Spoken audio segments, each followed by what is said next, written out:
Hi everyone, welcome to the 5th edition of Rach and Fi Unplugged. I'm Fiona. And I'm Rachael. So excited to be here again today. Today, Rach and I will be discussing tapping into the wisdom of our bodies. So looking at how we can gain guidance and direction in life through the intuitive wisdom of our body. So we'll be having a bit of a chat through different frameworks with that. I'll be looking at it through the framework of human design, and Rach is going to talk about it through the framework of hand analysis. And Rach has also got a really cool little thing that people can easily do at home to help them make those decisions through that wisdom of the body. So I guess when we talk about the wisdom of the body, like with hand analysis and human design aside, without those two systems, like throughout life, we've always talking about, those gut hunches that we've had, those times that we've ignored it and things have really gone pear-shaped, the intuitive hits that we have, and all that guidance that we get, even when we're not working within these systems. So I think everyone can probably relate to how things go well when we trust that and we go in that direction, and how things can get really quite awry and go off track a little bit when we don't listen to those intuitive wisdom that we get. And just on that, we're actually conditioned to trust things outside ourselves and to ignore those inner messages from our body, however they come through. And so it's one of those things, whereas, as little kids, we tend to trust it. How kids just take an instant disliking to someone for some reason. We don't know why, but they have that instinctive reaction to a person or something. And it's one of those things where, as we get older, we're conditioned to, listen to the teacher, listen to your parents, listen to everyone else. So all of that inner wisdom is basically shelved, and we're told not to trust it because we have to trust those outside ourselves. Absolutely. And what happens when we do look outside ourselves or we rely on the mind? What can happen is we end up living a life that's not really our own. So when we trust that body consciousness, and that's where we make our decisions and take our direction and our cues from, that's where things can unfold and we can end up living a life that's quite remarkable and different to what our mind could ever believe was possible. Oh, 1 billion%. And I have to say, my candles are very intuitively led and guided into creation. So I practice that a lot these days. So yeah, it's remarkable watching your work too, Rach. Like for someone who never tapped into it for such a long, like probably most of your life, really, and then to turn on and really trust it the way you do. It's fantastic to watch. And also to going back on that conditioning on identity, most of our conditioning identity comes before the age of 7, which is that's where 95% of our behavior is operating from, is sub 7. So that's where we're learning to do things to get our love and attention and our needs taken care of. So that's where we really have to step back and be quite conscious of our thinking, our behaviors and our thought processes, and are they really serving us in this time? And we talk about human design deconditioning. I like to use the word reconditioning, because as we tap into the wisdom of our body, we change, we evolve, and we step into our individual, the people that we were designed to be, our unique selves. Yes. And a majority of us, and I have to say that started my journey, is I didn't even know who that was. I was so disconnected and conditioned to be, everyone or something to everyone, that I just didn't know who I was standalone. And I guess too, Rach, it's not like you flick the lid, you start listening to your intuition and wisdom, and all of a sudden you're the Rachael that you are today. Like how long has that taken? Like that is a big process. It's over a decade worth of work. And And to be really honest about it was, you know, over a decade was when I sort of started to question things. So I didn't even start the work straight away. It was like I became conscious of things not making sense, or there had to be a different way, and, trying to learn how to tap into that. Whereas today, where, like I mentioned with, I'm intuitively guided with messages from my candles, like they don't make sense. It doesn't make sense. So I just have to trust that it's going to pan out and make sense at the end of it. But it doesn't always make any sense. And that's the thing, isn't it? It doesn't make sense from the rational mind. No, But that's exactly right. Yeah, but when you think that thinking, that identity, the conditioning, where that's come from, 95% of it is from that, at that very early childhood stage. It's quite a limiting process if we're going to make all our decisions through our mind. Whereas when we open up to this expansive wisdom that we can all tap into, that's where things can drop in and we can have these creative downloads. And oh, for sure. Like even if we allow ourselves time to listen to our body, we can get so much from it. I remember when I was going through my my life coaching certification, and I was being the client, and I had a question posed, and my body reacted. The tears came. I had no idea what was coming forward, but my body reacted to the question. So I was like, okay, there's something coming up here. I have to give myself time for the body to tell me what was happening. And it did. Like it gave me a scenario as to why it was so sad and the rest of it. But I listened to my body. I knew the body was giving me a cue there.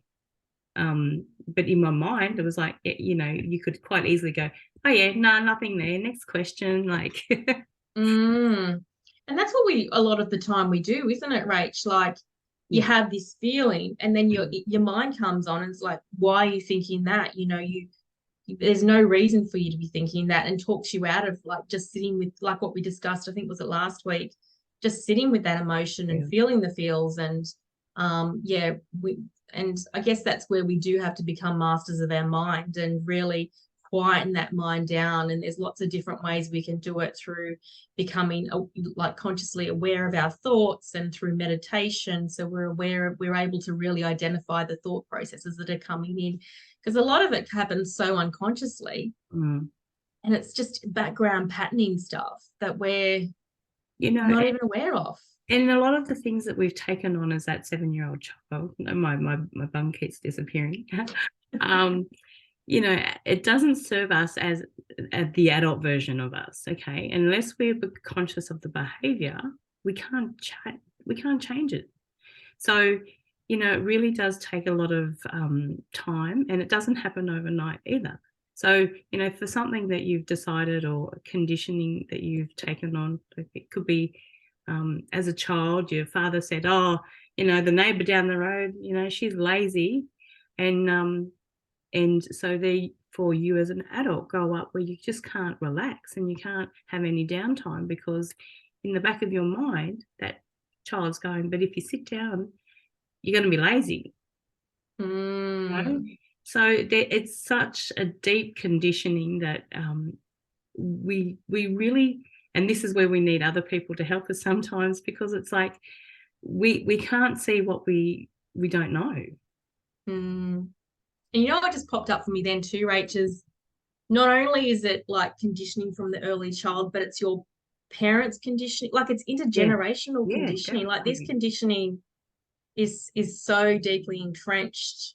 And then it's reinforced by our parents' behavior as well throughout our life. So and they're just a product of their parenting, and so on and so on. So yes, so when we do this work, we do that generational healing, and we heal the trauma. We're just paving a new way of doing things for our generations to come. And the other thing too, our brain is like change equals fear with our brain. So there's still that deep primitive part of our brain that any change, which is not relative to our life now, but it creates that deep fear. So that's why people find it so hard to make the change in their life.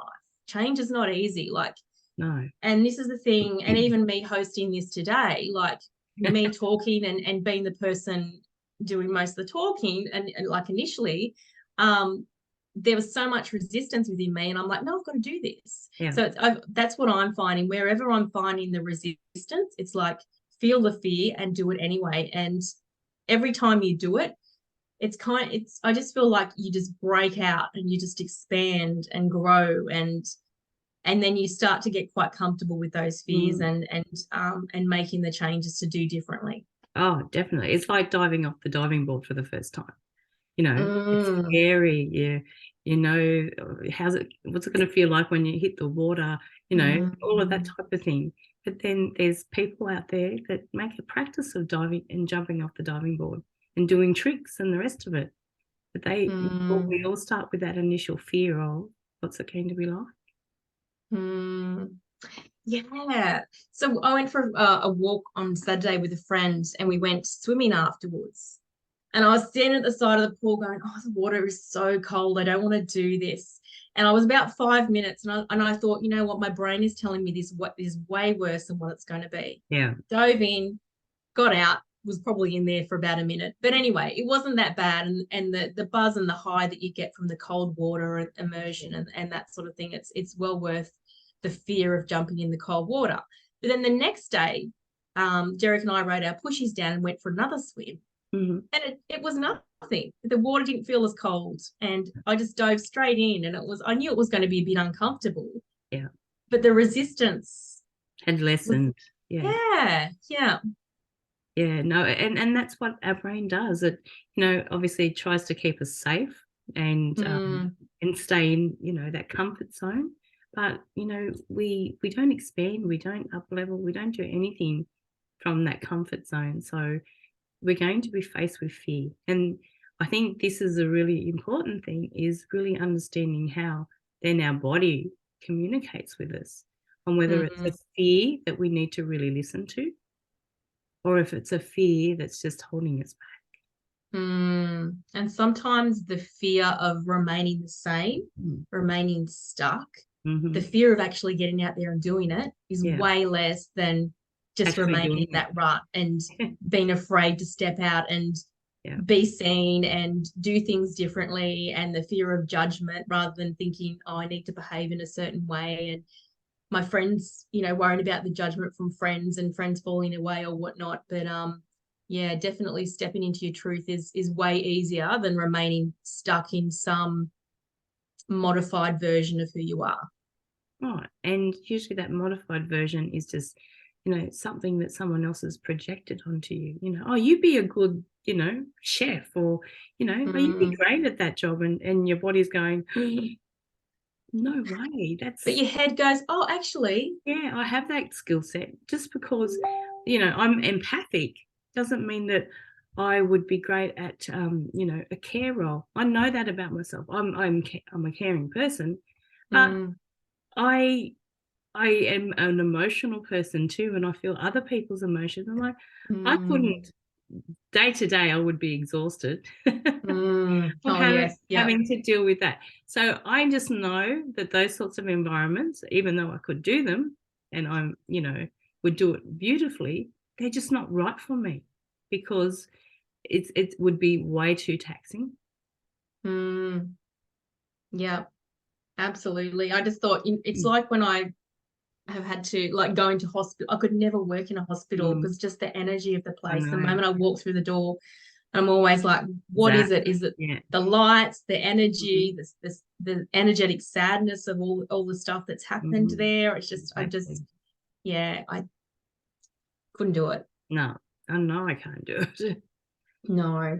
So, I guess we'll have a bit of a chat about how we can make decisions from the wisdom of our body. Like, what does that look like in practical terms? It's great to know that we can do it, but what does that actually look like? And I guess from human design, so I'm just going to keep it really simple. So I guess human design is quite a complex system.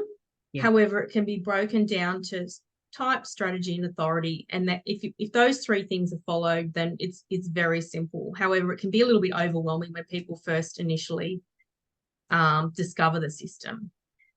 So we're going to be talking about authority, which is, depending on your body graph, how you are individually meant to make decisions from the wisdom of your body. So and this is a hierarchical system. So it goes from emotional authority, which Rach is, sacral, splenic, ego, down the ladder. So today we're just going to talk about Rach and I as an emotional authority. Rach is designed to emotionally feel through things before she's meant to make a decision. So basically her emotional wave, she sort of can go high and low, and it's once Rach reaches a point where she just feels like it's the right decision, it's never going to be a clear yes or no. And usually the guidance when you get into human design is that just to sleep on it. So if I was to say, Rach, how about this, then Rach is like, let me get back to you, and then you feel through it and until you get the right decision. Is that how you would describe it for yourself? Yes, I feel it's you get this burst of energy type of thing first. But maybe that's because I do have sacral as well. But it's like, it could be fear-based because it's going to be uncomfortable, or it could be, but then it could be excitement, which both those feelings within your body are very similar.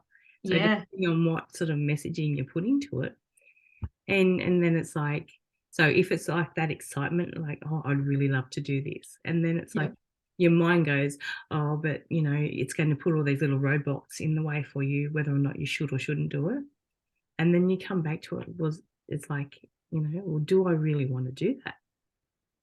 So for me, it's like the roller coaster is, you know, this is a positive reaction to something. It's like, oh, yeah. And then it's like, oh, but then, you know, it's an opportunity. Maybe it then comes down to money. Maybe it comes down to time.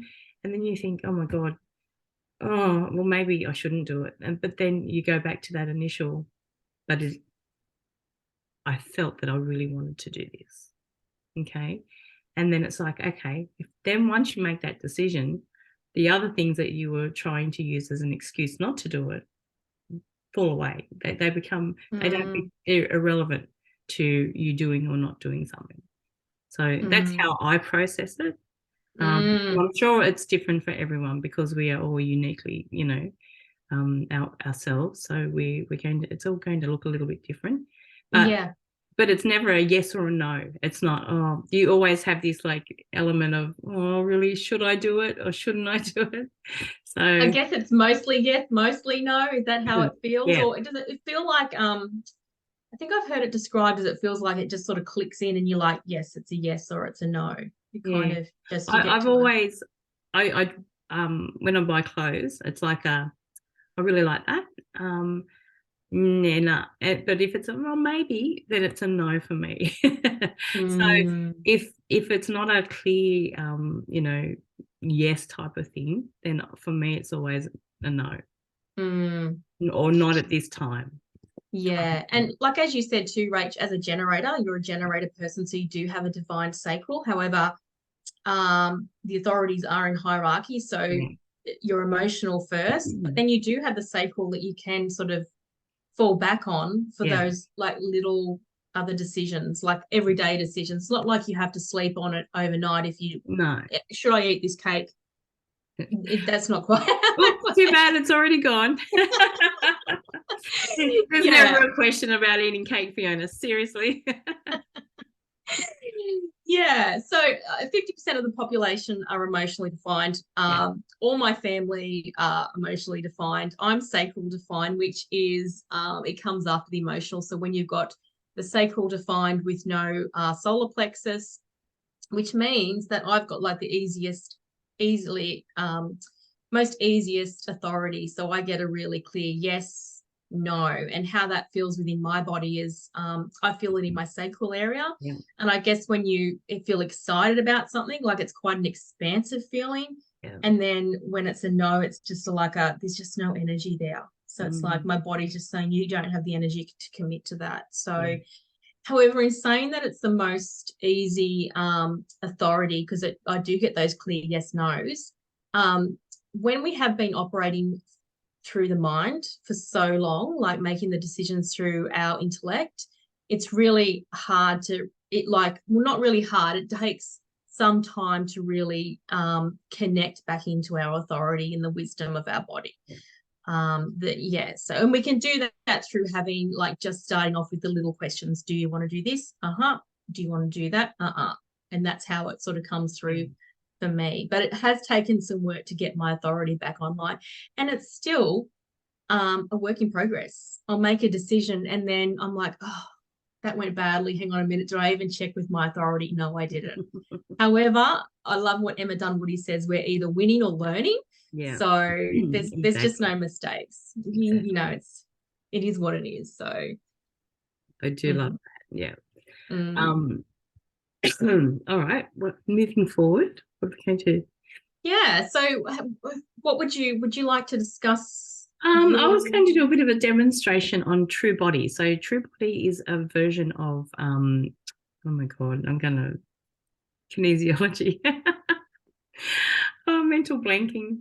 So it is it's a way that we can just ask little questions if we like. Okay, I haven't quite tapped into my authority. Okay, but I want to start listening to my body a little bit more, and it's fun. This is fun. So I ask you all just to have a little bit of fun with this, and it's almost like the pendulum. Your body as a pendulum is how I describe it. I'm going to try and stand up and demonstrate. I'll just watch. You'll watch. So I'm going to stand sideways so you can see all my curves. No, so that you can just watch how my body moves. Okay, so just ask yourself, or ask your body, show me yes. Okay, so that's just a movement forward. Okay, and then just show me no, and that's a movement back. And some people really have a dramatic, they almost fall over. That's how strong it is.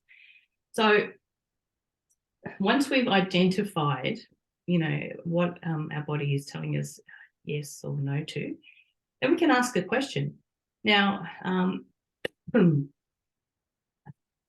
of mine who owns a health food shop, she gets customers to do this on supplements. They're like, oh, I don't know if I need this or that. And she's like, well, ask your body. Ask your body. Does it need, magnesium? Does it need this? Majority of us need magnesium, so whatever. But, so I'm going to ask a really random question. Is bread good for my body? And that's a yes, which I would never have said yes to. Okay. Yeah. But these are the sorts of things that you can do. Oh, here's a really good one. Okay. Is chocolate good for my body? No. And I know you were so wanting to go forward, weren't you, Rach? But I know that now, and I don't know how I overrode that in my body, because I used to get a burning sensation in my stomach when I ate chocolate. And somewhere along the line, I'm going, too bad, I'm just eating it anyway. Yeah. But, that's just a little hack for you to really start to reconnect into your body. And then, once, if you want to find out a little bit more about the human design, find out what your authority is there, and just, start to take note on how it shows up for you and how you process things. Yeah, if anyone needs assistance with that, happy to do it. There's so much free resources online. But yeah, it's such a worthwhile thing to look at. It's so interesting. That reminded me, you doing that little exercise. I use a pendulum often, and I always have, and it's crazy. I'm like, oh, this is going to be a yes, and it's a no. I'm like, I really wanted that to be How can I word this differently to get a yes? But I was just thinking too, Rach, sometimes just because your body goes forward for a yes That's why it's really important to ask the body or the pendulum. Before you start any question, just ask the pendulum, your body, whatever, to show you what no looks like or what yes looks like. Yeah. Now, I had an example of a lady, she was doing this, we demonstrated, and she sort of swayed side to side. So that was like a maybe, So then maybe then the question has to be a little bit more specific. It's like, well, I think it was about chocolate anyway. So, is chocolate right for my body all the time? And that might have been a definite no. So when you get that maybe, then just, ask something a little more specific.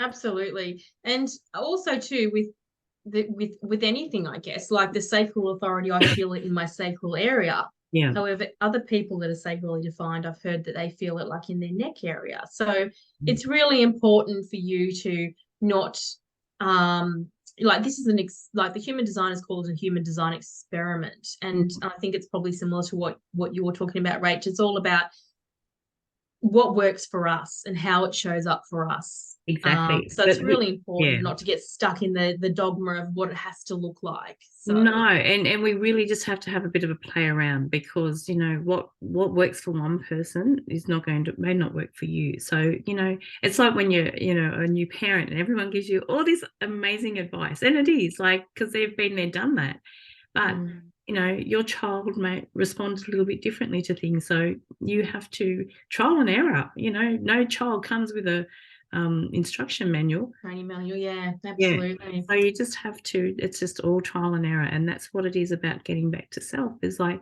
well, maybe I'll try that, see if it fits for me. And if it's like, I didn't really get that, leave it and move on to yeah, absolutely.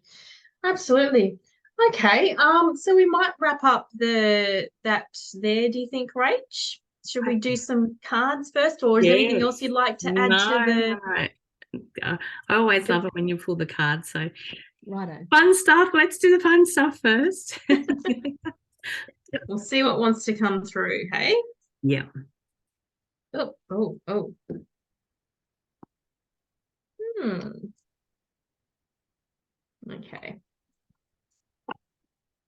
Okay, so I've got two cards that have popped out, and I'm just going to leave it. And I'll do the bottom card like you suggested last time.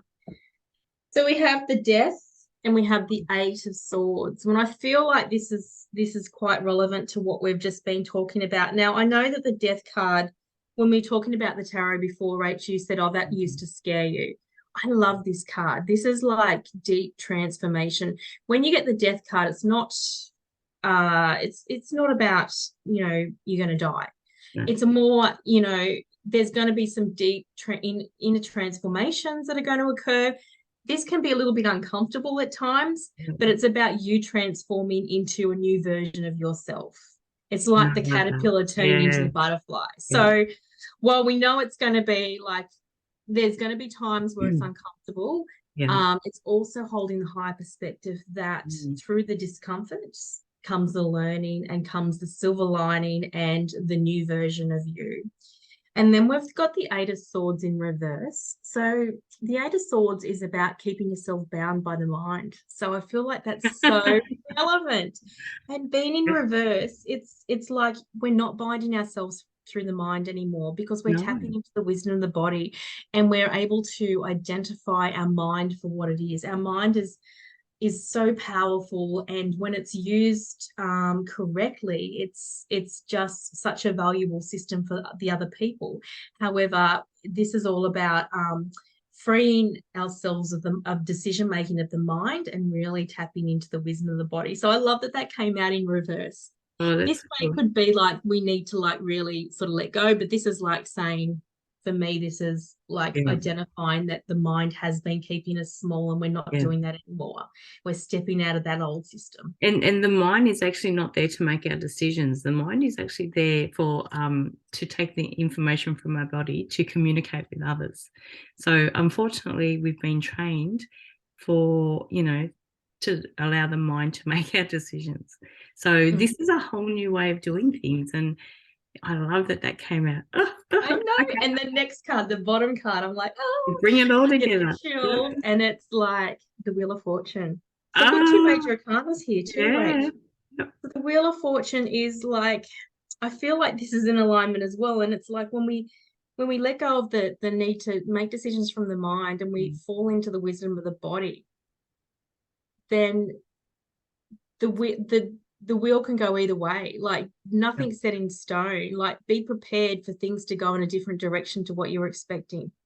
And this is the Jupiter card, and I love Jupiter. Jupiter is all about expansion and growth and luck and prosperity. So it's like when we do the deep work, the transformation, we make the decision from the wisdom of our body, deep activation and transformation occurs, which can lead us in all different directions.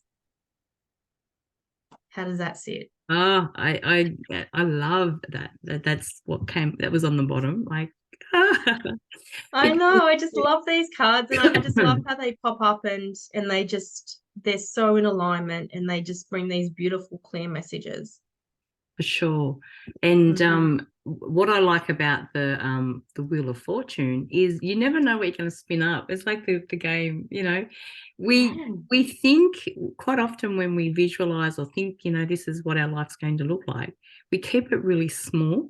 But if we really open up and expand, there's so many amazing opportunities out there for us.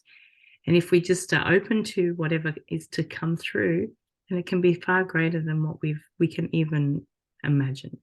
I love that too, Rach. It's like our mind knows what it's always known. Yeah. And no matter how much study we do, how many experiences we have, it's still quite limited to the mental model that we have. Whereas when we really tap into that expansive wisdom from our higher self, the wisdom of the body, that is going to open up doorways that you've never expected. And it's a little bit like that 2-minute mile, Oh, yes. I love that you brought that up. Yeah.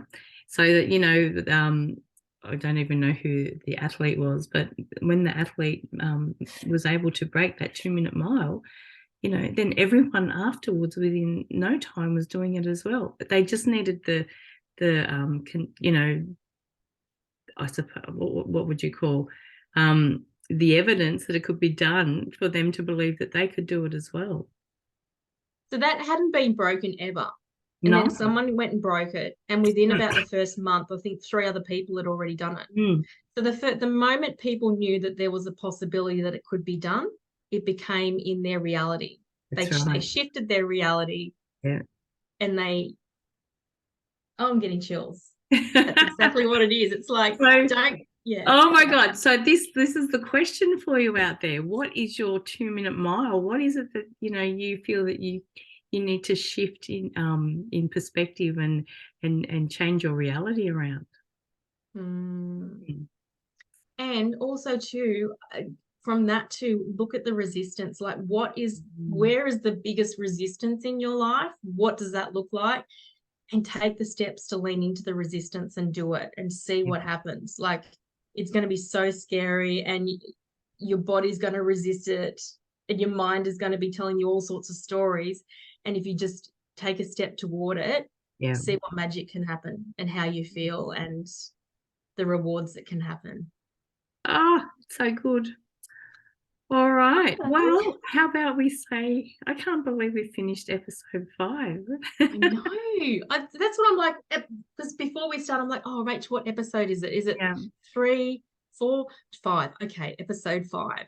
Yeah. Crazy, isn't it? So, all right. Well, let's say goodbye, and we'll see you next week. Bye. Bye.